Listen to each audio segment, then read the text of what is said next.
It's the most spooky-ful time of the year.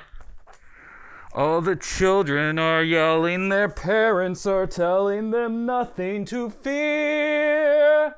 It's the most spookiest time of the year. I do love Freddy Krueger. I wonder if he loves me back. I love soul food. Close enough. For longtime viewers of the channel, it probably comes as no surprise that I'm an avid fan of horror films, particularly 80s slasher franchises. Another thing I'm a fan of? Viewing order guides. These things come in handy when you're trying to watch interconnected media that often releases out of order, or in some cases, wasn't originally intended to be connected at all. Today's case being a prime example of the latter. Originally created as self-contained franchises, Friday the 13th premiered back in 1980, spawning a continuity of 10 films, a part 2 and 3, The Final Chapter, A New Beginning, Jason Lives, The New Blood, Jason Takes Manhattan, Jason Goes to Hell The Final Friday, and Jason X. Close on Friday's heels was A Nightmare on Elm Street, debuting 4 years later in 1984, leading to a 6-film-long arc for series antagonist Freddy Krueger that included sequels such as Freddy's Revenge, The Dream Warriors, The Dream Masters, The Dream Child, and Freddy's Dead The Final Nightmare. Eventually, both series would join forces in the 2003 crossover film Freddy vs. Jason. I've been away from my children for far too long. Despite the fact neither franchise was originally married to the other, much like Zack Snyder's Justice League or Ryan Reynolds' Deadpool before it, studio plans changed when fan-based demand led to New Line Cinema seeing money to be made. Sometimes companies do listen, I guess. Maybe one day we'll finally be able to see that new Warriors pilot if we ask Disney nicely.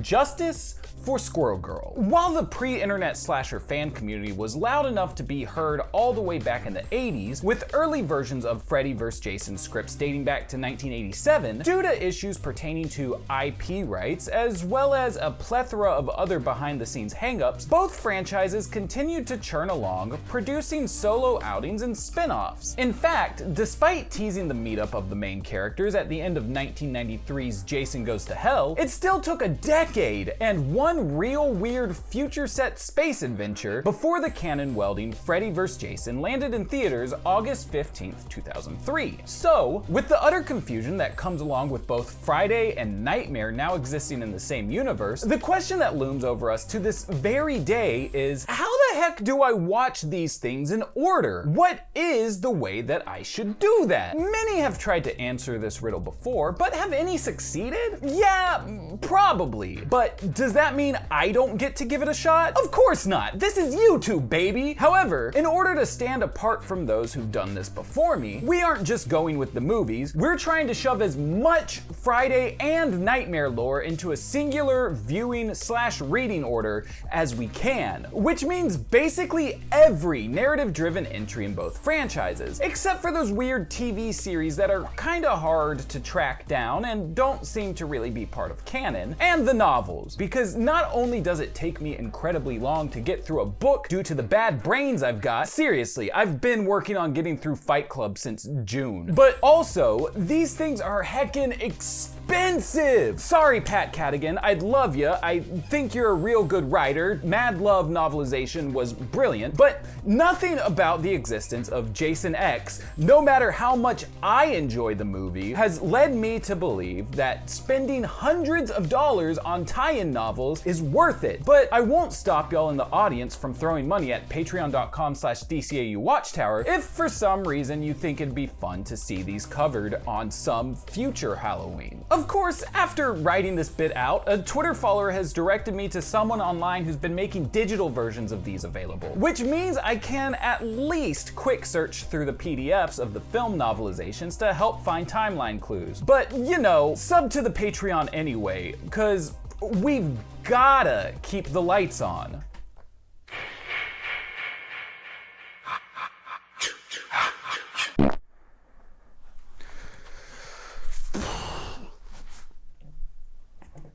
There we go. use that. Alright, as most fans of these franchises may be aware, oh wait, shit, I didn't even have my fucking machete. A lot of the timelining for these films has to be done via backtracking, so we're not going to be covering these in a strictly chronological order, but instead letting the mystery unfold as it must in order to come to the most airtight chronological viewing/reading order we can by the end of things. As a result, it may make things a little confusing if you don't already have some sort of familiarity with the Freddy and Jason franchises. But with help from a couple of script consultants who were also unfamiliar with either, I think you'll still be mostly okay without prior knowledge. And now, with that out of the way, since we're jumping around out of order, let's be honest with ourselves. For those of you who have done the marathon before, we all have a Friday the 13th movie or two that we just don't like very much. And while some of the most commonly despised ones, like Jason X or even Jason Goes to Hell, are personal favorites of mine, I'm sure that we can all agree that Jason Takes Manhattan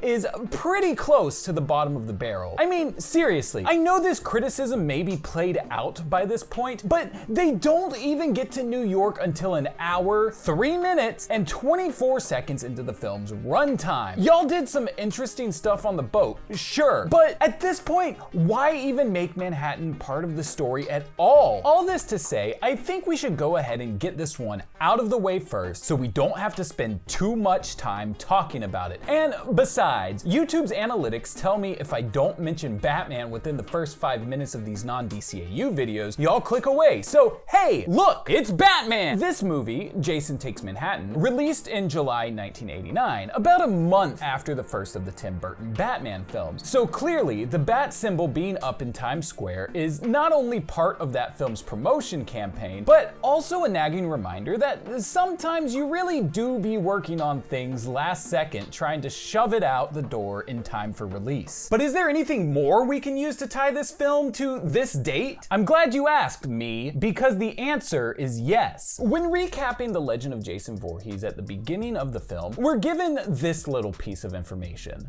There was this boy named Jason Voorhees, drowned Crystal Lake about 30 years ago. And luckily, due to other entries in the series, we know exactly when Jason drowned. Did Christie tell you about the 2 kids murdered in 58? Huh? Boy drowning in 57? Born in 1946 to Elias and Pamela Voorhees, Jason was believed to have drowned in Camp Crystal Lake at the tender age of 11. Now, this Jason Voorhees supposedly drowned at Camp Crystal Lake back in 1957 when he was 11 years old. With all due respect, Detective Webb, Jason Voorhees drowned in that lake of yours back in 1957. So, while 1989 isn't exactly 30 years after 1957, it is about 30 years later. The placement checks out. There's not much else to talk about as far as this film's timeline placement goes. There's a flashback scene suggested by the screenplay to be 4 years ago in 1985, where a younger version of Manhattan's final girl, Rennie, is accosted by Jason while on Crystal Lake with her uncle, but surely that won't be too important. Otherwise, we know that the cruise that the movie focuses on for most of its runtime is to celebrate graduation. So we're locked into early summer 1989, likely May or June, and that's basically got Jason Takes Manhattan covered. Well? Oh, right, we're doing this back and forth bit. I don't know, you can keep going, that's fine. None of my movies are bad, really, unless you count the reboot. And besides, you've got 4 more movies to cover than me anyway. I guess I could offer up A Nightmare on Elm Street 5, The Dream Child, in order to justify this cutaway, since that happens close to the time of Jason Takes Manhattan. After all, they blatantly give us the date on a poster during the graduation scene. The hats in that scene all have 89 tassels on them too, and we even see a 1989 calendar on Mark's desk later on. But now I only have 5 more movies to talk about, and you've got a whole 9, so come on, keep going. Do your thing. Okay, well, I suppose if we want to get the simple ones out of the way, Jason X flat out tells us The year is 2455. 2455. That's over 400 years. Ultimately locking in its place as the last movie of the entire series until they finally release Jason X 2, Jason X-Men United.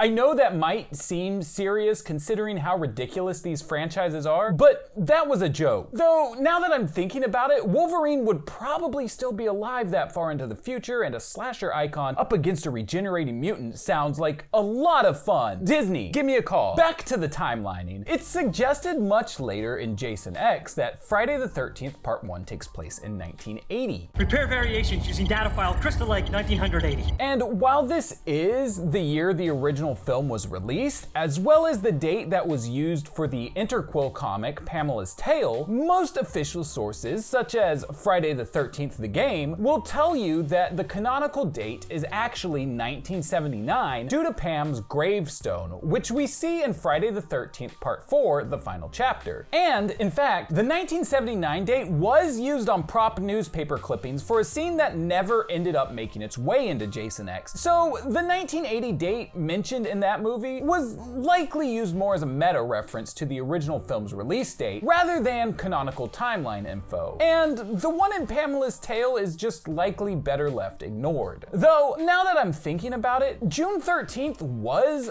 a Friday in the real world 1980, and a Wednesday in 1979. I think for the sake of simplicity, we'll just have to assume that isn't too important, and different realities can have differences in their calendars. From here, Friday Part 2 takes place 5 years later in 1984. 5 years. 5 long years he's been dormant. Things have been quiet for 5 years, and that's the way we want to keep it. Because 5 years ago, some girl panics and falls out of a canoe. With parts 3 and 4 picking up over the following days, all taking place back to back. With all of those films out of the way, the timeline now looks kinda like this. Now, let's see here. 5, 6, The New Blood goes to hell. Okay, I've only got 4 left. Do you want to do a couple here now? Hey, that 4th Friday movie's called The Final Chapter, right? What happens at the end of that one again? Well, they kill Jason. Why? Oh. Didn't you say he was a little kid in the bottom of the lake in 1985? During that Jason Takes Manhattan flashback, he was terrorizing Rennie a year after he died? No, he wasn't at the bottom of the lake. He was cremated between Friday 4 and 5. I mean, buried between parts 4 and 6. He could have... Oh, fuck. We're not done with Jason Takes Manhattan, are we? Doesn't look like it, but while you figure that out, I'll go ahead and take the wheel for a moment.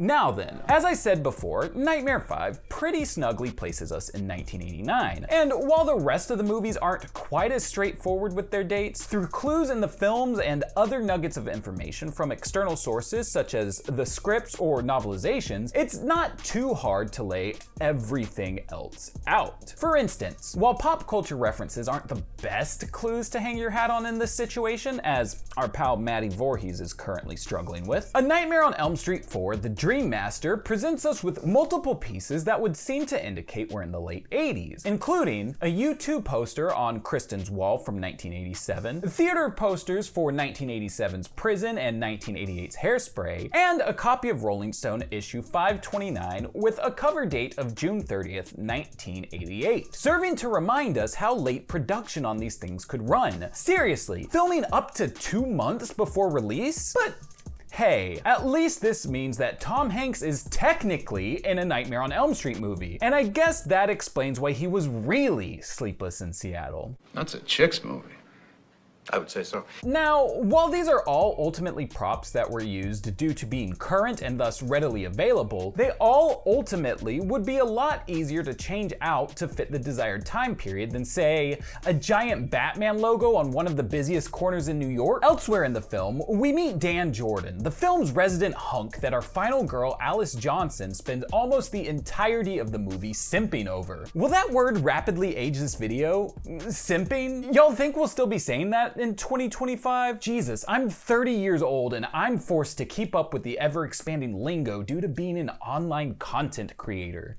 Look at what y'all are doing to me. Unlike me though, Dan is not 30 and is actually confirmed in Nightmare 4 to be approximately 16 to 18 years of age. And given that he's a graduating senior by the time of Nightmare 5, this means these films could be as little as months away from each other, or potentially up to 2 years apart. This window of time is shrunken massively when taking the 1990 dual novelization for The Dream Master and The Dream Child into account, which reassures us on multiple occasions that the events of Nightmare 4 occurred the year prior to Nightmare 5. At first, when she and Dan had started dating last year, Alice had thought, with resignation, that it would only be temporary. Last year, after the deaths of her brother and friends, Alice had thought nothing good would ever happen to her again. Just a year ago, she'd been so plain, so unnoticeable. Mark supposed that losing as many loved ones as Alice had would tend to make one grow up fast. Not exactly, but this was the first time since last year, that I wasn't in control.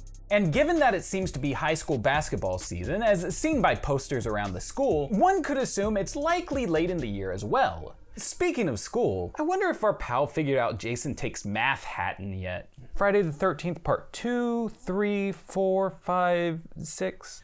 What the heck come after 6?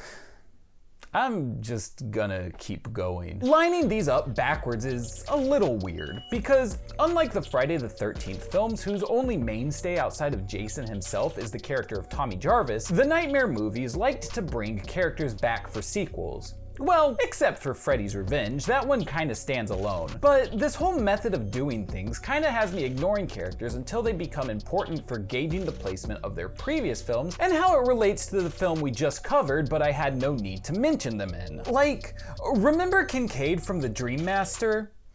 No, he was a classmate of Alice and Dan's in that movie. I know, I didn't talk about him while we were covering that film, but he's kind of important in placing the events of Nightmare 3. While not mentioned explicitly in the movie, the script for A Nightmare on Elm Street 3, The Dream Warriors, characterizes him as an enormous and powerful looking 17-year-old. A sentiment that carried over from the first draft where he was described as about 17, 250 pounds, bald, and mean as hell. Which means if he's 17 and still in school the following film, then Nightmare 3 and 4 are no more than a year apart. This is complicated slightly though, as Kristen, portrayed by Patricia Arquette in The Dream Warriors and replaced by Tuesday Knight in The Dream Master because apparently all blonde women are interchangeable, is mentioned in both versions of the Dream Warriors script to be 16. But why is that an issue? Well, because we know she was born in 1969, nice, and that means even if we take into account that maybe her birthday hadn't passed yet the year that Dream Warriors takes place, that the Dream Master would have to be pulled back into 1987 rather than where we've already slotted it in 1988. But maybe we can ignore both of the ages from the scripts. Maybe there's another way we can go about this. Yeah, how about that novelization I mentioned earlier? That one actually tells us that 2 years passed between movies. Kristen's dream began with a particular kind of dread, thick and heavy and oppressive, that she hadn't felt in a long time, almost 2 years to be exact. So it would seem we're in 1986 here, which lines up with the date the first draft was written, but something still doesn't seem quite right. Well, if I remember correctly, doesn't Dream Warriors take place 6 years after the first Nightmare on Elm Street? That would place the first movie back into 1980, but Nancy's watching Evil Dead in that one, and that movie didn't come out until 1981. You can sort that out, but not Jason Takes Manhattan? What is it with you and pop culture references anyway? You already know that we have to throw that out because Jason Goes to Hell ties back to that franchise, right? For a second there, I thought you were gonna say that we have to ignore it because of those comics with Ash in them. That's it! Comics! Thank you, me. Okay, so back in 1991, Innovation Publishing released a Nightmare on Elm Street miniseries aptly titled Nightmares on Elm Street. Over the course of 6 issues, the title featured 2 separate story arcs. Loose ends, contained in issues 3 through 6, saw Jacob and Alice Johnson return to Springwood 6 years after the events of The Dream Child in 1995, whereas the first 2 issues weren't really given quite as specific a placement. I mean, we're told that it's been 3 years since the events of The Dream Warriors, but that doesn't help much if we don't know when that movie takes place. Have no fear though. Okay, well, maybe like a little fear. It is Halloween after all, but you get what I mean, right? While artists change between story arcs, the writer remained consistent, and good old Andy Mangels noted in this new story arc that the first was at least 3 years ago, though possibly up to 4, because like while it's suggested, neither the pregnant woman mentioned or Dr. Neil Gordon is actually shown to be killed in the first arc. And folks can totally escape from Freddy for a little while. We've already been over that, so depending on how literal you want to take the reference, that places Nightmares issues number 1 and 2 in 1991 or 1992, placing the Dream Warriors in either 1988 or 1989. And we all know that 3 comes before 4, so we're set with Dream Warriors in 1988 before the Dream Master, and Nightmares in 1991. From here, we can pin down most of the remaining films with ease. As my esteemed colleague, myself, pointed out before, the original Nightmare on Elm Street takes place 6 years before Dream Warriors. 6 years ago, he killed my friends. Placing it in 1982. And from there, Freddy's Revenge takes place 5 years after the original in 1987. And for what it's worth, Revenge was also nice enough to tell us the original Nightmare was in March. Perhaps unintentionally, there was one more Nightmare comic titled Freddy Krueger's A Nightmare on Elm Street that also took place 3 years after Dream Warriors. Neither this one nor Nightmares seems to have information as to what time of year they take place though. So all I can say for them is that it's probably better to read the older one, Freddy Krueger's A Nightmare on Elm Street, first. So, updating our viewing order, we're now looking at this. But truthfully, that's about as far as I can go until this lughead gets their act together. You figure out Jason Takes Manhattan yet? Nah, but that's okay, because I'm just gonna do the same thing I do with all of my problems.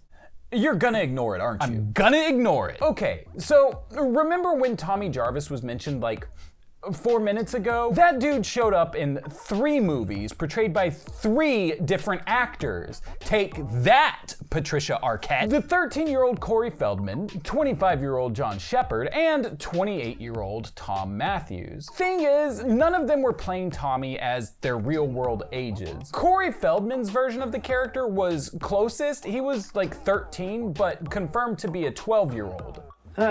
Severe trauma at age 12. Brutal self-defense, murder of a psychopathic killer. I've been institutionalized since I was fucking 12. Tom Matthews' version is a good-looking young man in his late teens, according to the script for Jason Lives, which is then narrowed down to 18 years old on the packaging of home media releases. But here's the kicker. Often when looking up information about Tommy Jarvis, you'll see people say, "Oh, he's 17 in Friday the 13th Part 5, A New Beginning, as played by John Shepard," as if it's a matter of fact. But like, it's not? At least, not that I could find note of anywhere, and I looked. I promise you that I did. But the only thing that I found was the date on the Pinehurst map on the Friday the 13th game, suggesting he was 14 due to it being 1986, a date that I think they may have pulled from their asses when taking a cue from the Freddy vs. Jason novelization, which suggested A New Beginning occurred in the mid-80s. And then there was this VHS release that says Tommy was 18 in this one too. And between you and me, I can suspend my disbelief just long enough to think that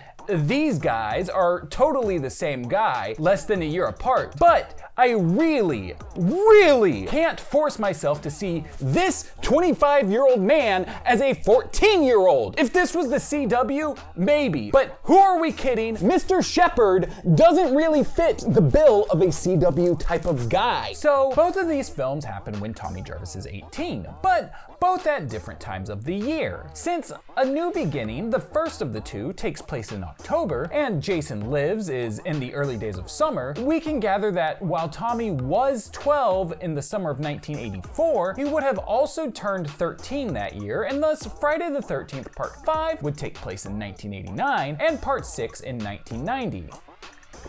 Okay, so Fridays 5 and 6 take place after Jason Takes Manhattan in Part 8.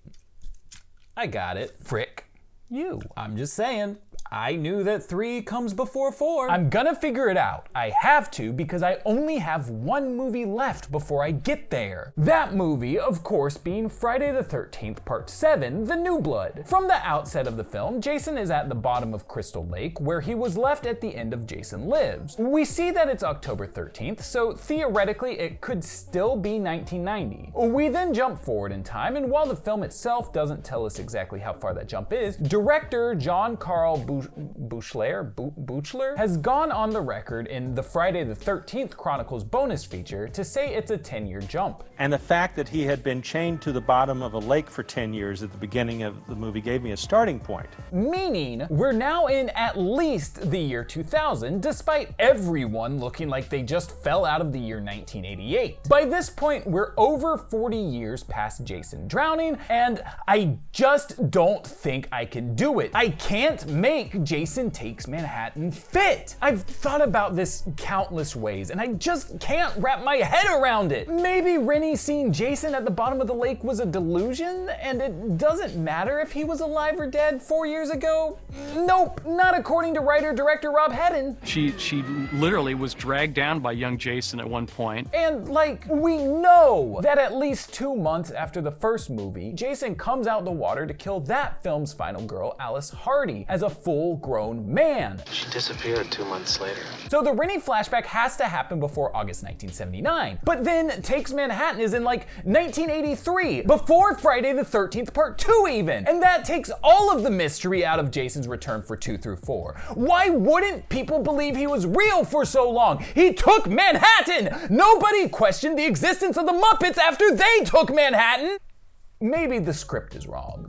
We've seen a couple other times in this video, and the gap of time is more than 4 years. Maybe it's 5 years. Well, no, because Jason is dead by the end of Part 4 in 1984. 6 years? 7? 8? 9? 10? Sorry, but despite the fact I've finally figured out what come after 6, Jason doesn't actually come back to life until 1990 in Jason Lives. So, okay, maybe Rennie was 7 in that flashback and is 18 now graduating high school. I could believe that, but like we already covered with The New Blood, Jason is put in the bottom of the lake for 10 years. We have to have a 21-year gap for this flashback to make sense. Rennie should be in her late 20s during Jason Takes Manhattan at the earliest, and I just want to die. You know, I could arrange that. Fuck it. I'm just jettisoning this entire movie out of canon. It is a timeline all to itself, and the only movie that matters as a prerequisite is Friday the 13th. The first one, not the shitty 2009 reboot. Hey,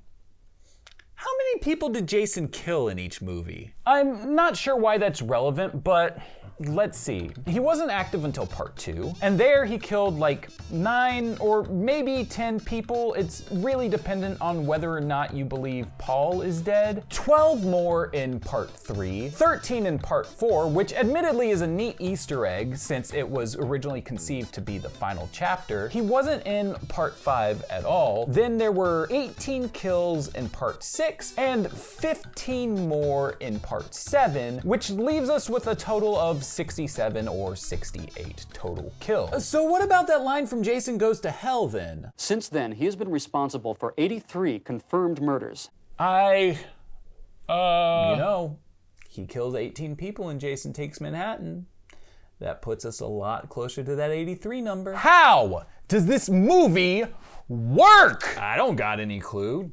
Do you want to keep ignoring it? Oh, absolutely. And that just leaves us with the last 3 movies and a handful of comics. Don't forget the tapes. Yeah, those too, but let's start with the movies. Freddy's Dead, The Final Nightmare, starts with a card telling us we're 10 years in the future. Something that would have been nice for the Friday the 13th crew to have done in their movies. This could easily be interpreted to mean 10 years after the film's 1991 release date, but that interpretation was nixed by the eventual existence of Freddy vs. Jason, as that movie was really fond of telling us Freddy was still active as recently as 4 years ago. I do miss my family, man. I mean, it's been 4 years since I've seen them, you know. You listen to me. We do things around here a certain way for a reason.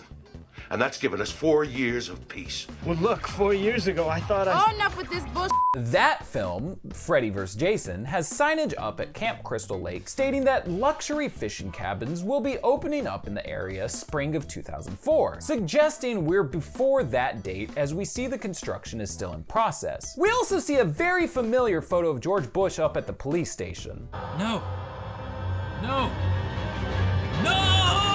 Which places us no earlier than 2001. Given this info, it stands to reason that the 10 years referenced at the beginning of Freddy's Dead was in reference to the previous film's firm placement in 1989. Thus, Freddy's Dead takes place in 1999, with Freddy vs. Jason being 4 years later, concurrent to its 2003 release date. Due to a cameo appearance from Freddy Krueger at the end of the movie, Jason Goes to Hell has to take place in between these two movies, but of course also after the most current Friday the 13th movie we've pinned down, the 2000 set New Blood. This checks out with mentions in the movie that Jason's been a known name for the past 20 years. For over 20 years, the mere mention of the name Jason Voorhees has been enough to send a shudder of fear through the hearts of an entire nation. At least, if you're assuming that time span is in reference to the 1979 set Friday the 13th, where Jason isn't the killer, but at least gets a mention.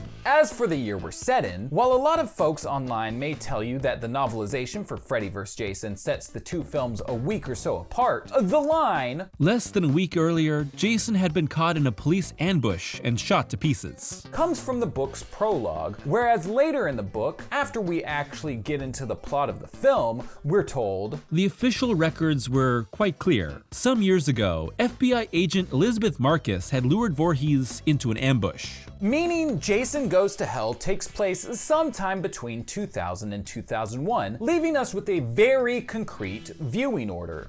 Rounding out the last bit of lore before diving into the comics, we have the Pamela Voorhees and Tommy Jarvis tapes from Friday the 13th the game. Pam's tapes all take place on the earliest point of the timeline in the days following Jason's 1957 drowning, whereas Tommy tapes 1 through 3 are in the time directly following his first appearance in 1984 set The Final Chapter. Tape 4 a year later, tape 5 shortly before A New Beginning, with numbers 6 through 8 set the day afterward. Tapes 9 through 10 in between A New Beginning and Jason Lives, and tapes number 11 through 13 after the events of Jason Lives. Though the placement of the last two seem to be a bit more uncertain, as they make clear that Tommy has fallen into delusional thinking as a result of compounded trauma over his life. For Friday the 13th comics, Jason Voorhees' first comic book appearance was in Jack Kirby's Satan 6. And if the prospect of a Kirby-drawn Jason Voorhees story sounds insanely cool to you, yeah, same, me too. But unfortunately, while the Satan 6 concept was created by Kirby, he didn't really have anything to do with it outside of writing and drawing 8 pages for the first issue. And given the 1993 release date, this was likely one of the last published pieces he had worked on before passing. Though perhaps a deep dive into the Kirbyverse is a subject for a different time. As it relates to Jason Voorhees, issue number 4 sees Jason shortly after he's sent to hell, but this only lasts for a total of 2 pages, and was more or less a means of dual promotion, helping to gin up hype for the then upcoming Jason Goes to Hell, but also to drum up comic sales by putting Jason Voorhees on the cover. The story even breaks the fourth wall long enough to admit it. No, I'm sorry for the interruption, but I can't let you use this comic for such a blatant plug. It's bad enough we had to delay this issue's real story until page 6 to justify the cover. You know, Pristine, even for a guardian angel, you're unbearably self-righteous. But it matters little. The readers can just turn to page 31 and read the ad for themselves. One more comic was made with the Friday the 13th property pre-Freddy vs. Jason, which was actually made as a proof of concept for a Jason vs. Leatherface movie to follow one of those early 90s Freddy vs. Jason films that landed in production hell. While the story is fantastic and seemingly set after Jason Lives due to Voorhees being chained to the bottom of Crystal Lake, it ultimately doesn't fit the timeline of either series, as it features Texas Chainsaw Massacre characters that should be dead by this point, frees Jason from the lake prior to the events of the New Blood occurring, and gives Jason an entirely new mother figure in the form of Doris Voorhees. Who the fuck is Doris? Continuity errors aside, this comic works in a similar vein as to when Terminator fought RoboCop, or when Alien and Predator show up in a comic with some other random IP like Archie. It's just not gonna work in anybody's continuity. It's just a fun dealio, and that's a-okay. Sometimes continuity just doesn't matter, and a comic can be just a fun one-off story. The rest of Jason's adventures in comics follow up the events of Freddy vs. Jason, with Friday the 13th special taking place 2 months later in May of 2003, retroactively placing that film in March. The next series, Friday the 13th Bloodbath, makes reference to the 2004 NHL lockout as being current news and then jumps forward 6 months to the summer of 2005. The Friday the 13th Fearbook one-shot directly follows the events of that series. Jason's then taken off the table for 2 years until the Friday the 13th miniseries, which mentions the 2006 West Nickel mine shooting as occurring last year. And then also in 2007 was Friday the 13th How I Spent My Summer Vacation, which is mentioned to be 50 years after Jason's drowning. 2 more present-day Friday the 13th solo comics followed these in the form of Friday the 13th Abuser and the Abused and Friday the 13th Bad Land, with no information to pin them down other than Bad Land occurring in April and Abuser and Abused occurring in June. Of what year?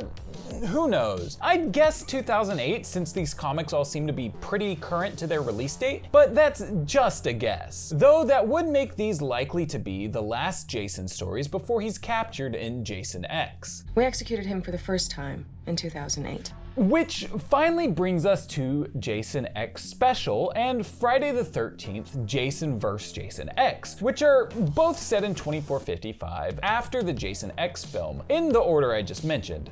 The remaining Nightmare comics are just about as easy to pin down as well. The prematurely canceled A Nightmare on Elm Street: The Beginning is suggested to be only a matter of months after Freddy's dead. A Nightmare on Elm Street: Paranoid is set in Homecoming season of 2005, shortly after the events of A Nightmare on Elm Street Special, which is firmly set in September. And oh look, Leatherface returns. I gotta keep that in mind if we end up doing a follow-up to this video. The Nightmare on Elm Street Fear book is seemingly set in 2006 and follows up on the previous series events with our protagonist now dead, setting us at least 6 months after Paranoid. The miniseries, simply titled A Nightmare on Elm Street, seems to suggest that it's been at least a year since Freddy's caused any trouble, placing us in at least 2007. And finally, New Line Cinema's Tales of Horror features the Nightmare Story Copycat that makes multiple references to 25 years of Freddy activity, which, if we take to be in reference to the first film, places us in 2007 with this one as well. This leaves our final ordering looking like this. So, is it time we talk about it? I am not going back to Manhattan. No, not that. Who cares at this point? Either watch it in between The New Blood and Jason Goes to Hell, or don't watch it at all and view it as a direct sequel to the first movie that doesn't take any of the others into consideration. It doesn't really matter. I was talking about the other thing, the one you mentioned earlier, the Freddy vs. Jason vs. Ash comics, those. Okay. I think I can handle that. So, all that stuff with comics we've been talking about, throw it out the window like your name is Trish Jarvis, because despite being published by Wildstorm, Freddy vs. Jason vs. Ash completely disregards any of their sister series and wipes the slate clean for the past 5 years since the events of Freddy vs. Jason. Everything's been quiet at Camp Crystal Lake, Freddy's been locked away in Jason's head the whole time, and hell, why not throw out the older comics too, because despite being dead since all the way back at the Nightmares on Elm Street comic, I know that was like 14 minutes ago, Neil Gordon is still among the living too. No, all that matters to know what's going on here are the Friday the 13th movies, the Nightmare on Elm Street films, and Sam Raimi's Evil Dead trilogy. Oh, and Dynamite Comics' Army of Darkness comics. You gotta read those. You know who Sugar Baby is? I do, but that's because I read Dynamite Comics' Army of Darkness run. And I know this might sound like an ad because I've said Dynamite Comics' Army of Darkness 3 times now, but I'm just trying to be clear because the rights switched hands a couple years back, and now there's an entirely different continuity of Evil Dead books from Space Goat Publishing, and I don't want you to be confused on that because we've got other things to spend time getting confused on. Now, to place these comics, you've actually got to throw out Jason X, because while the first series says we're in December, 5 years after Freddy vs. Jason, the second series, Freddy vs. Jason vs. Ash Nightmare Warriors, is set 6 months later in the early days of July. And since Jason X gave us that 2008, this just doesn't work. I tried to make it work. I had a whole thing written down about how maybe it was rounding up from the early months of 2003 to the last days of 2007, and then the series ends us in 2008. But while I was doing that, I remembered that presidential inaugurations happened the year after the election, and this series felt really interested in bringing up how Bush just left office for Obama to take over because they thought it would be cool to have it rain blood on the White House. So how could you not? No! And yes, raining blood on the White House is cool, especially if you do it while the Dream Child becomes the Dream Master while hanging out with the ghosts of Amanda Krueger and the Dream Warriors. But Jason X is dreamy too. I mean, cool. Jason X is cool too. I didn't say he's dreamy. I do not have dreams about Jason X. Though, even past that, things just get really weird in these comics. And I'm not talking Ashley J. Williams has only worked in retail for 10 years, so the Evil Dead trilogy takes place in 1998 or later weird. I'm talking, I'm just gonna leave this page on screen for a second, and I want you all to guess who these two returning characters from the movies are. I'll give you a few seconds.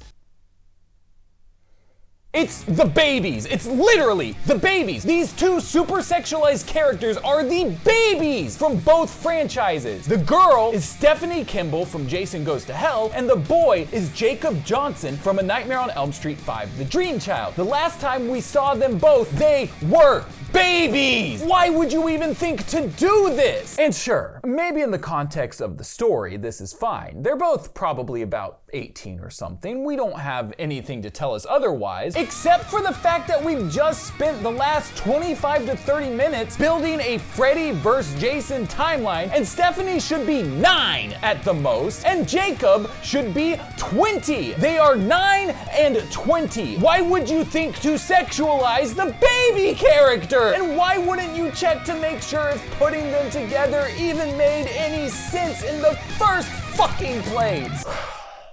And to make matters worse, despite having been fighting Jason since 1984, for 25 years at this point, Tommy Jarvis is back, and he seems to think he's only really been at it for like a decade? And even if we say, oh, well, he thought he killed Jason all that time back, maybe he's just talking about since Jason lives, that still doesn't work out, because that took place in 1990. We're almost 20 years later here. So if this book wants to pull that movie forward like it did with the Evil Dead trilogy, then we also have to consider what that does to the other movies that came afterwards, because remember, 5.5 of those years are already locked in as post Freddy vs. Jason. And there's a gap of time in Friday the 13th, The New Blood, that you can maybe shrink a little, but not by much. Stephanie Kimball is potentially as young as 6 years old here, and Jacob is still like fucking 20. I hate my life. I hate my life. I hate my fucking life. I swear, this video wasn't originally conceptualized as a way to explain my problems with this book in the most thorough way possible, but every time I revisit it, I'm just floored by some of the decisions they decided were a good idea. Did any of you ever come out of Freddy's Dead and think to yourself, yeah, that was a good movie, but it could have used a little bit more incest? Because if so, welcome to Freddy vs. Jason vs. Ash Nightmare Warriors. Every time I read this thing, I just feel like I'm having an incredibly bad nightmare that I can't wake up from, but Unfortunately, that doesn't seem to be what's going on here. Usually I end up envisioning myself as a little popsicle stick puppet in those kinds of dreams, and well, unfortunately, Nightmare Warriors is real, and we just have to deal with it. Get out of the way. Play it straight. Crime never pays.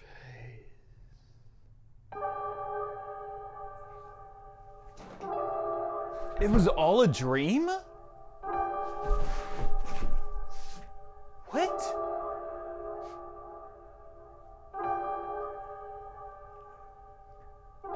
I must have fallen asleep while setting up for the Freddy vs. Jason video. What the hell is that?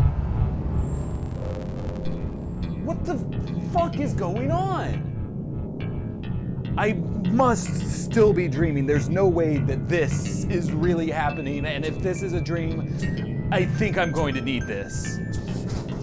It's traveling time. Wake up and you're drowning in a cold, cold sweat, and your mind is full of terror that you can't forget. It's a consequence of doing what you did to me, and now your dreams will never set you free. Every night in your bad dream, don't go to bed, 'cause I'm always in your head. Every night in your bad dream, you think I'm gone till another nightmare comes along.